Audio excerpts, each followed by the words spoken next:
We had plenty of places in the place to work. She's like, where should we sit? And I said, sit anywhere. She goes, that looks all right. So she plonks her computer on the coffee table, a little small couch. I said, okay. So I sat next to her. This was a big hotel room. We had like chairs and tables and stuff like that.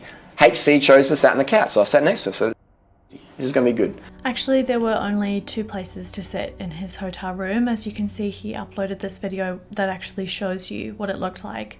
So there were the 2 bar stools, and that's actually where I first sat. And I was sitting there on my laptop, and then he said that he was going to take a shower.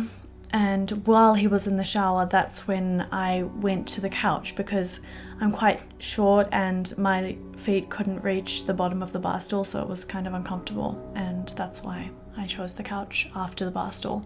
Also notice where the couch is placed, at the end of the bed. That reminds me of something.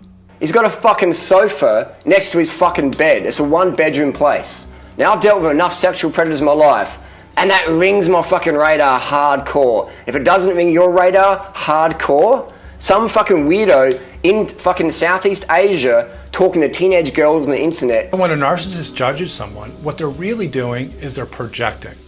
In other words, they are seeing themselves in other people. You can sleep on that couch over there. It's only 2 meters from the foot of my bed. And if you ever notice when a narcissist judges someone, and you know that narcissist well, they're actually talking about themselves. And we talked for a bit, we did the work, maybe we talked for an hour or 3 hours. It was pretty late at night, maybe past midnight. She turned up maybe 8 o'clock, so we were hanging out for a long time. And the vibes were good, the vibes were mutual. As we already know, Hannah didn't just turn up, and it was not late at night, and he's actually contradicting himself once again. He's saying that the vibes were mutual, but later in this same video, he's confirming that they weren't. And I thought, well, I'm gonna see where I stand here. So I wrote on the app or something like that, I said, would you like to kiss me? And I showed her that, and she started laughing and giggling. She's like, what do you mean? And we had a bit more of a chat, and she's like, oh, well, I don't know. And she didn't really want to do it, so I said, no worries. So as I just said here, he actually admits that the vibes weren't mutual. And you have to remember, Hannah was there just to help him with the ebook cover and the cover art. And then, like, there weren't any vibes, or Hannah didn't find him attractive, and then suddenly he asks about this. Like, it's a completely normal reaction to be like, what do you mean? Because there was nothing there. Yeah, it was very uncomfortable. What they do too is they will admit to like the bare minimum. The reality is you will never know the full truth. They're gonna deny and they're gonna lie about everything. And I didn't want her to feel creeped out, so I asked more questions. I said, what's wrong here? She says, you've just broken up. And I said, look, I'm not looking for a girlfriend. I find you attractive. You obviously find me attractive. This is nothing serious. It's just a Chiang Mai sort of thing. She's like, okay, but nothing happened, and she went home. Nothing happened, and she went home. He actually admits to this. Hannah actually went home before she had finished the work that she had gone there to do. At this point, she had only finished the channel art. And then we talked more, and then she said the next day, she sent me an email saying, do you want me to come over tonight and we can do some more work? And I said, okay, no pressure. So she came over again. So here he claimed that Hannah had sent an email asking to come back. And as you have seen earlier in this video, he has said that he has stored all the emails, all the Instagram messages. So for those of you who doubt what we're saying, ask him to provide this email. It won't happen. We got emails though, and because he has lied about the dates, we have to prove what the actual dates were. Here you can see an email Hannah's friend sent to her dad. This is the friend who stayed at Hannah's at the time. And as you can see by the date, it was sent 26th of October 2015. And in the email it says, we're going to a potluck dinner at one of her friend's rooms tonight. Which means the potluck was on the 26th and they met at Tappe Gate on the 27th. Now let's talk about the 28th. Here you can see the file for the ebook cover was created Wednesday 28th of October at 3:53 p.m. Yeah, so I did the ebook cover as soon as I had time at work. I had my last class and it was actually my last day of work, so I had plans that evening to go to Taste from Heaven with my friends and celebrate. So I did the ebook cover when I could that afternoon, as we've showed you in the screenshot. And like, this is why it doesn't make sense that you supposedly sent an email asking to come over, because you had already plans with friends. So yeah, like the story doesn't add up. Yeah. Yeah, and so I sent the email and like giving him the ebook cover, basically. Like, from my perspective, that was the end. like I'd done what he'd asked me to do and that was it. But he turned up at Taste from Heaven where he knew I would be and kind of just invited himself to our table and gate crashed. And then Emmy and Tanner made a video about this situation that he pretended to know anything about. You're gonna go through that later. Yeah, so Emmy arrived with Tanner and they were gonna film a video with the narc like at this place that was on the way back to our apartment building, and the friends that I were with were going to Maya Moore. And because I had a friend staying with me, I didn't want to just leave her at my apartment all night. She was doing, as you could see in her email to her father, assignments. So I intended to go back from the dinner to my apartment to be with my friend. And what happened was we were on the way back to the apartment building and Emmy and Tanner and the narc were filming some video. Like, I don't really remember what the video was for. It was some stupid video like they usually do. And he said to me in front of Emmy and Tanner that I hadn't finished the ebook that I had promised to do for him, and I was like, well, I've emailed it to you. And he said that he had some amendments that he wanted to make to it, and it wasn't going to be very long, and it was just a couple of things. And I was quite hesitant. I think he could tell that, like, and my friends Emmy and Tanner could tell as well that I was like, so he said that he had this bike pump and he also mentions this in his video, that he had this bike lock and bike pump that he wanted to give me. And the reason he did that is because I was using Tanner's bike pump at the time. So to ask me to offer this bike pump to me and for me to not take it when I was using Tanner's, like, it was very difficult for me to say no, because Tanner would be like, why don't you take this bike pump? You're using mine and you have a free one offered to you. So it was just, yeah, I didn't put all this information in my original video because I didn't want to share my story. I still don't really want to share my story. That's what he is counting on, that because he knows you don't want to share it. Basically, he used social pressure to pressure her to come back with him to his hotel room to supposedly work on finish the ebook and get this free bike pump.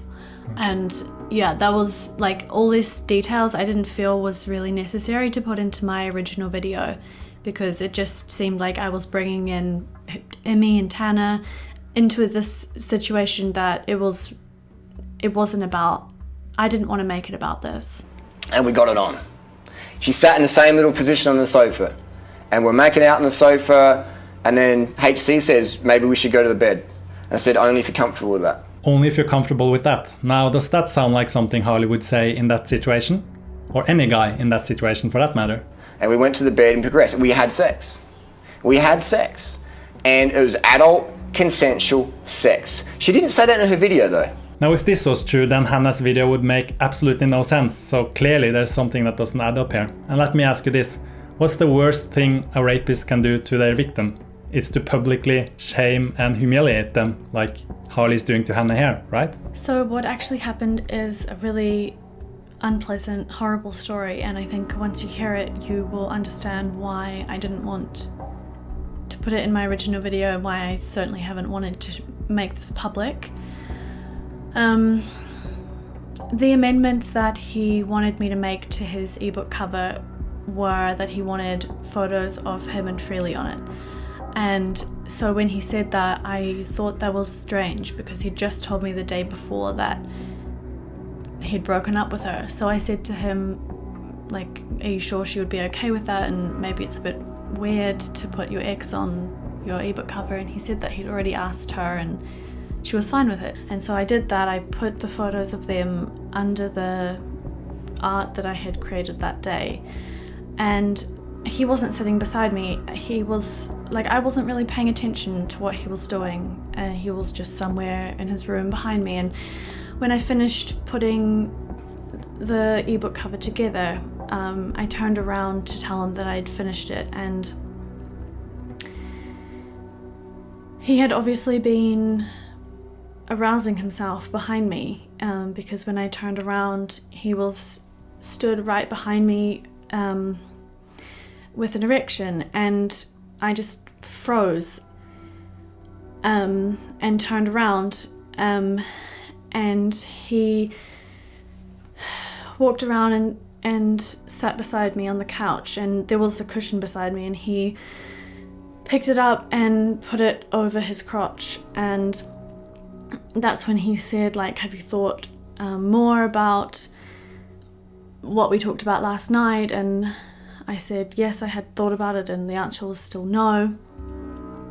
And when he said that, that's when I noticed that his voice had changed. It was like a little boy, and I just remember thinking, like, how strange and scary that was, that he'd like become this different person. And so I said no, and he was trying to kiss me and like asking if he could kiss me, and then like leaning in, and I had to like lean out of the way. And I said no, and he would ask for more. He asked to have sex, and I said no. And he wasn't taking my answer. He wasn't like listening to what I was saying, basically, and he was just touching me and trying to kiss me and asking me for sex. And so I started saying all these excuses, like, you've just broken up with Freely, and I'm on my period, and yeah. And so he kissed me anyway and wasn't really listening and was touching me, and so I got up and said, like, I have to leave now. And